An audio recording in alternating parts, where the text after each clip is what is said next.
Hi friends, welcome to my YouTube channel Charan Sai 2020. ఈరోజు నేను నాకు చాలా ఇష్టమైన ఈవినింగ్ స్నాక్స్ రెసిపీ అయిన టమాటా బజ్జీని ఇంట్లోనే బండి మీద అమ్మే స్టైల్లోనే ఏ విధంగా తయారు చేసుకోవాలో ఈ వీడియోలో మీకు చూపిస్తాను. ఎవరైనా ఫస్ట్ టైం మా వీడియోని చూస్తే ప్లీజ్ మా ఛానల్ని సబ్స్క్రైబ్ చేసుకోండి. బజ్జీ తయారు చేసుకోవడానికి ముందుగా బజ్జీ బ్యాటర్ను తయారు చేసుకోవాలి. బజ్జీ బ్యాటర్ను తయారు చేసుకోవడానికి ముందుగా ఒక మిక్సింగ్ బౌల్ తీసుకుని దాంట్లో 1 కప్ శనగపిండి వేసుకోవాలి. తర్వాత దాంట్లో 1/2 కప్పు వరిపిండి వేసుకోవాలి. తర్వాత ఆ పిండిలో చిటికెడు పసుపు, రుచికి తగ్గట్టుగా సాల్ట్, 1/2 టేబుల్ స్పూన్ కారం వేసుకోవాలి.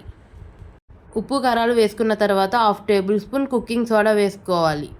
ఇలా అన్నీ వేసుకున్న తర్వాత బాగా మిక్స్ చేసుకోవాలి. ఇలా పిండిని అంతా బాగా మిక్స్ చేసుకోవాలి. ఇలా కలుపుకున్న తర్వాత కొద్దిగా వాటర్ యాడ్ చేసుకుంటూ ఎటువంటి ఉండలు లేకుండా పిండి అనేది సాఫ్ట్గా ఉండేటట్టుగా కలుపుకోవాలి. పిండిలో వాటర్ వేసుకునేటప్పుడు చూసుకుని వేసుకోవాలి. పిండి పలసగా అయితే బజ్జీలు అనేవి బాగా రావు. ఈ విధంగా పిండి అనేది థిక్గా కాకుండా పలసగా కాకుండా మీడియంలో ఉండేటట్టు చూసుకోవాలి. తర్వాత గ్యాస్ ఆన్ చేసుకుని గ్యాస్ మీద కళాయి పెట్టుకుని ఆయిల్ వేసుకుని హీట్ చేసుకోవాలి.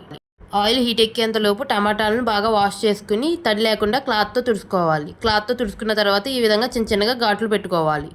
ఆయిల్ బాగా హీట్ ఎక్కిన తర్వాత ఒక టమాటాను బజ్జీ బ్యాటర్లో వేసుకోవాలి. బజ్జీ బ్యాటర్లో వేసుకుని ఇలా స్పూన్తో కానీ చేత్తో కానీ టమాటా మొత్తం పిండిని వేసుకోవాలి.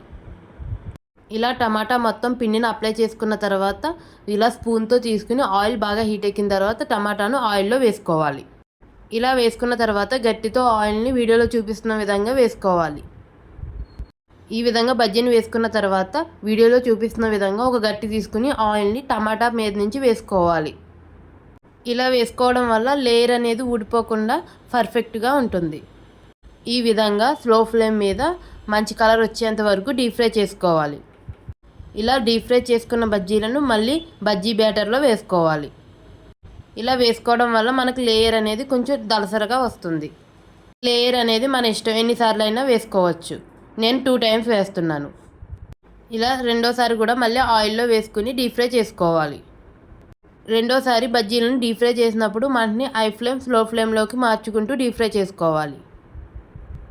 ఇలా బజ్జీలు బాగా వేగిన తర్వాత ప్లేట్లోకి తీసుకోవాలి.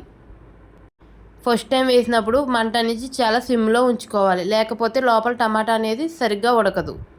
ఈ బజ్జీలు బాగా చల్లారిన తర్వాత చాక్తో మధ్యలో కట్ చేయాలి. ఇదే విధంగా అన్ని బజ్జీలు మధ్యలో కట్ చేసుకోవాలి.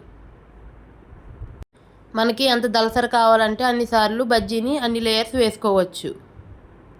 ఈ విధంగా సమానంగా 2 పార్ట్స్ కింద కట్ చేసుకోవాలి. ఇలా కట్ చేసుకున్న బజ్జీలను లోపల ఉండే టమాటాను ఒక గిన్నెలోకి తీసుకోవాలి.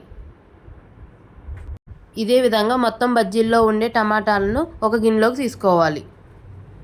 తర్వాత టమాటా ముక్కలు ఉన్న బౌల్లోకి కొద్దిగా సన్నగా కట్ చేసుకున్న ఉల్లిపాయ ముక్కలు, సన్నగా కట్ చేసుకున్న కొత్తిమీర, పేలాలు అంటే మరమరాలు వేసుకోవాలి.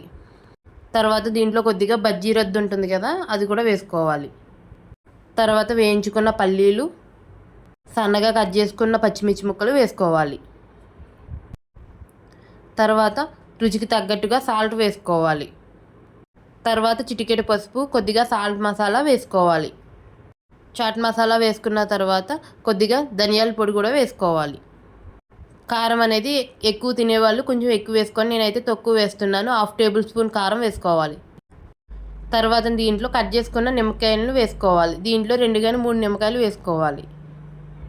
నిమ్మకాయ పిండుకున్న తర్వాత ఇలా చేత్తో బాగా పిసుక్కుంటూ కలుపుకోవాలి. టమాటాను బాగా స్మాష్ చేసుకుంటూ ఉల్లిపాయ ముక్కలన్నిటిని స్మాష్ చేసుకుంటూ కలుపుకోవాలి. ఇలా కలుపుకున్న చాట్ను ముందుగా టమాటా బజ్జీ వేసుకున్నాం కదా, ఇలా కలుపుకున్న చాట్ను టమాటా బజ్జీ లేయర్స్లో పెట్టుకోవాలి. ఇదే విధంగా చాట్ను బజ్జీల్లో పెట్టుకోవాలి. ఎప్పుడు బయట నుంచే కాకుండా ఇలా ఇంట్లో కూడా ట్రై చేసి పిల్లలకు పెట్టండి, చాలా ఇంట్రెస్ట్గా తింటారు. ఈ విధంగా ఇంట్లోనే టమాటా బజ్జీని తయారు చేసుకోవచ్చు. ఈ వీడియో కనుక నచ్చితే ప్లీజ్ లైక్ చేయండి, షేర్ చేయండి అండ్ సబ్స్క్రైబ్ చేయండి. Thank you for watching.